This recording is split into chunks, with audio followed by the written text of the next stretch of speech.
Just జనవరి 3వ తారీఖునో 5వ తారీఖునో ఎప్పుడో ఈ సినీ యాక్టర్లంతా ఒక సభ ఏర్పాటు చేశారు.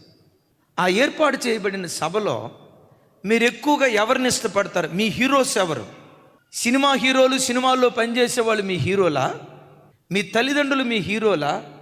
దేవుడు మీ హీరోనా అని అడిగితే విచిత్రం ఏంటో తెలుసా?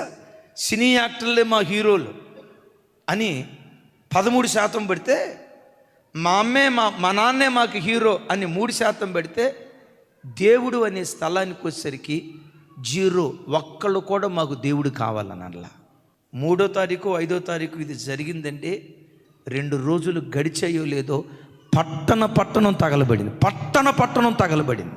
దేవుడిచ్చే ప్రతి దాన్ని ఉచితంగా అనుభవిస్తూ, పీల్చే గాలి ఎవరి భిక్ష, తినే ముద్దన్నం ఎవరి భిక్ష, నీ శరీరంలో ఉన్న ప్రతి అవయవం ఎవరి భిక్ష, నీ రూపురేఖలు ఎవరి భిక్ష, నీ రాశిక రంధ్రాలలో ఊపిరి ఉందంటే అది దేవుని దానం కాదా?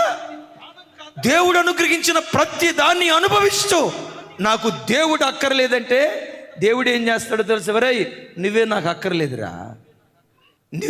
అక్కర్లేదురా అని దేవుడే కనుకంటే లాస్ ఏంజల్స్కి ఏ గతి పట్టిందో ఆ మాట అన్నవాడికి కూడా అదే గతి పట్టింది.